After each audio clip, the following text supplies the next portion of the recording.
Bismillahirrahmanirrahim. Assalamualaikum warahmatullahi wabarakatuh.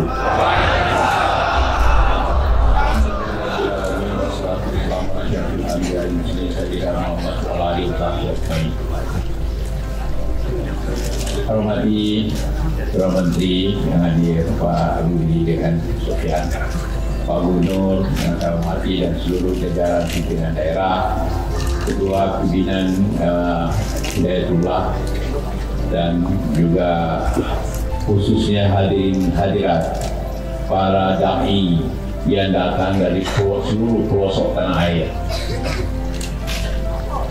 Mari kita semua sekali lagi bersyukur kepada Allah Subhanahu wa Ta'ala atas kesempatan kita hadir di tempat ini untuk bersilaturahim dalam rangka 45 tahun Hidayatullah mengabdi kepada bangsa untuk Indonesia NKRI yang bermartabat. Tunggu suatu tujuan dan juga suatu kegiatan yang luar biasa. 45 tahun untuk suatu organisasi dakwah yang kemudian dapat menasional. Saya kira yang paling cepat Hidayatullah.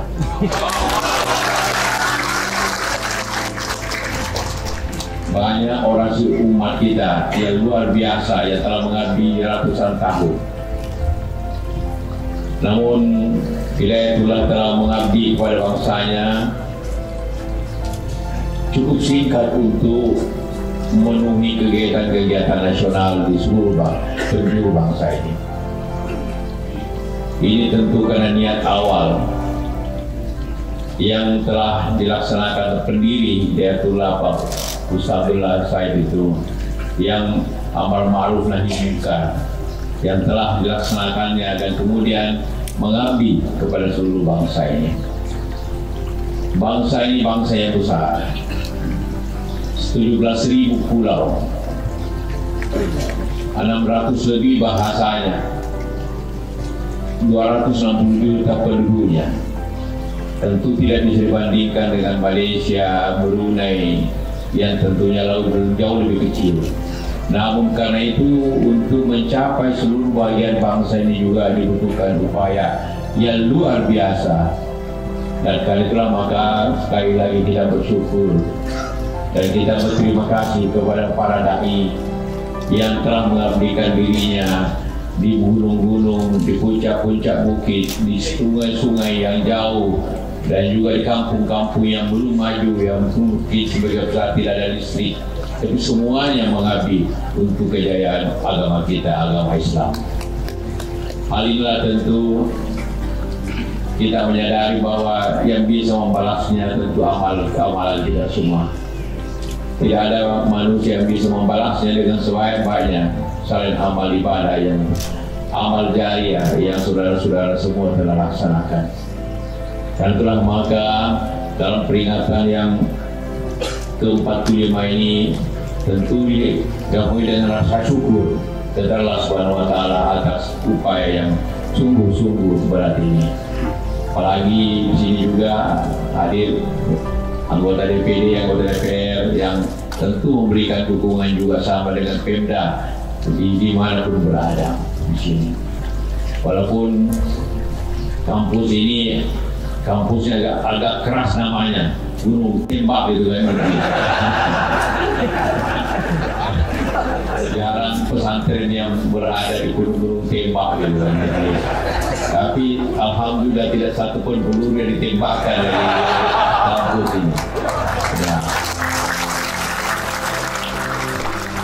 Banyak tempat orang belajar namanya bagus, An-Nur, Al-Hidayah, macam-macam lah. Tapi tidak ada yang tembak-tembak. Tapi mereka menembak. Justru yang ada nama gunung tembaknya tidak ada tembaknya, yang tidak ada yang menembak. Jadi kita harus menjadi contoh kepada seluruh umat Islam bahwa janganlah tergantung kepada nama. Namanya boleh hebat, tapi artinya menakutkan, bukan menakutkan, tapi tingkah lakunya sangat sahdu, sangat lembut, dan sangat dakwah macam-macam.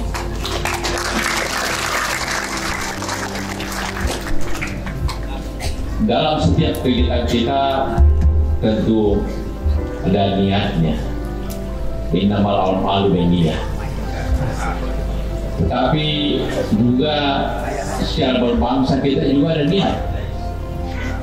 Niat kita berbangsa ialah bagaimana memajukan bangsa ini, memakmurkan rakyatnya yang dengan keadilan, adil dan makmur. Itulah tujuan kita berbangsa dan beragama. Karena Rasulullah juga selalu mengharapkan kita semua bukan hanya mengabdi kepada kita sendiri dan keagamaan kita, tapi kepada mengabdi kepada seluruh masyarakat. Di samping itu juga pengabdian itu harus seimbang. Karena itu selalu doa kita, doa siapapun selalu Rabbana atina fid dunya hasanah wa fil akhirati.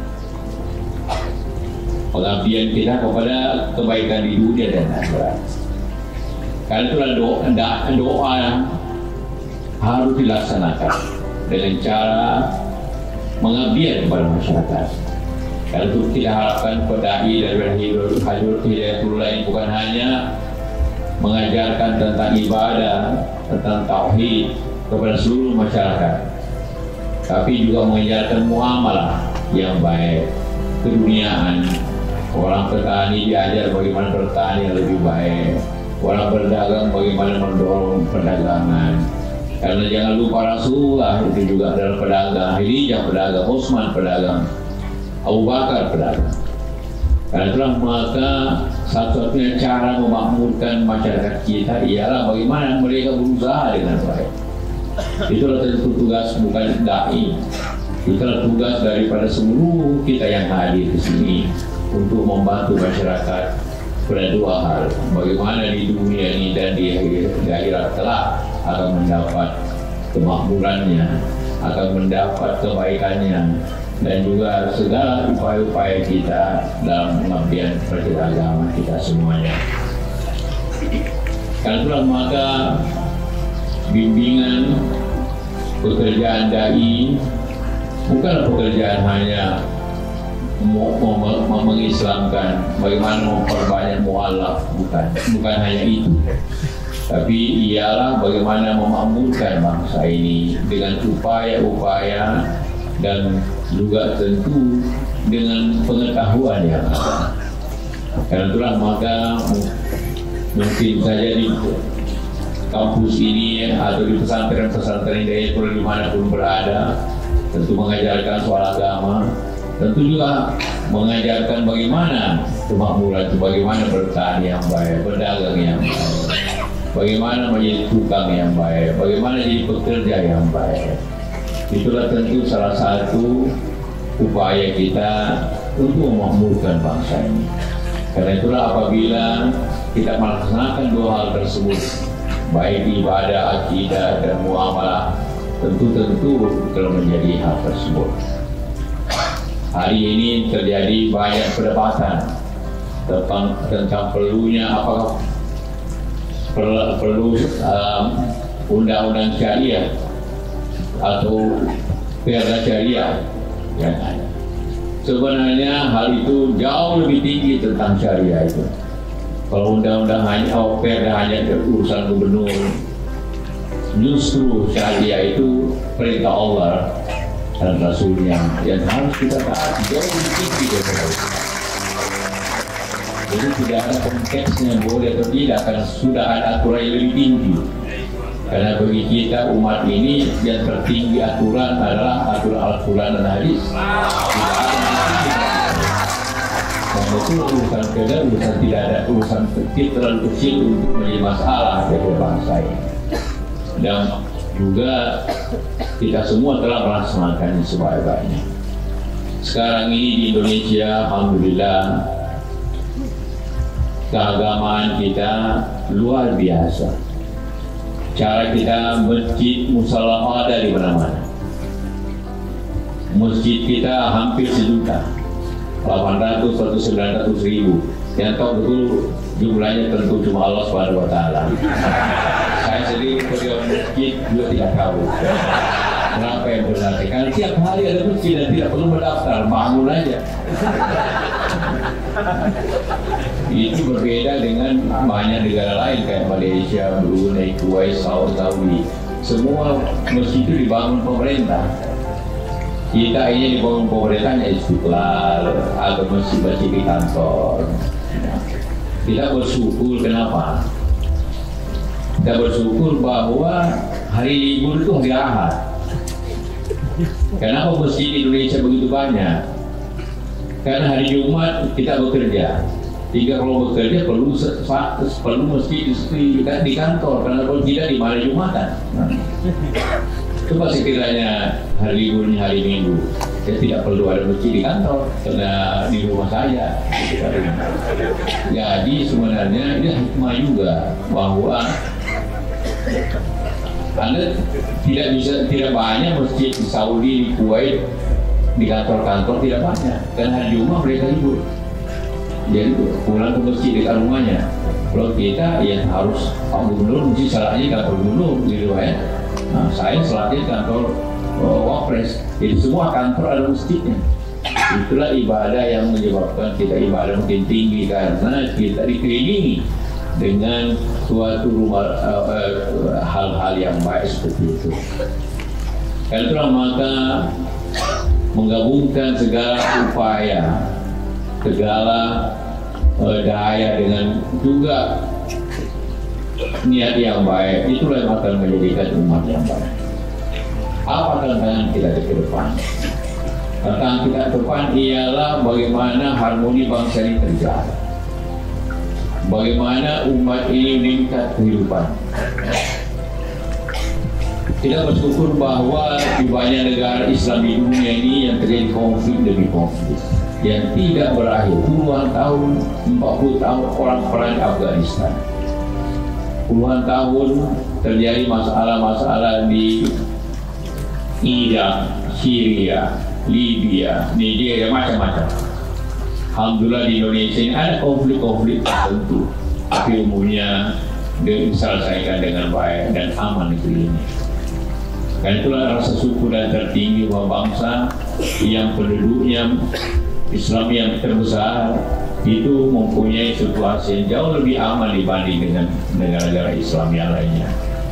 Kita bersyukur itu sambil mendoakan agar negara-negara saudara-saudara kita itu dapat mencapai kedamaian yang baik. Tantangan kita yang paling sulit kita, yang paling harus kita selesaikan ialah bagaimana memajukan bangsa ini, umat ini secara sebaik-baiknya. Ekonomi bangsa belum sepenuhnya seimbang dengan jumlah kita semua. Kemiskinan justru masih ada dan lebih banyak yang miskin adalah justru umat. Karena itulah haruslah dibalik.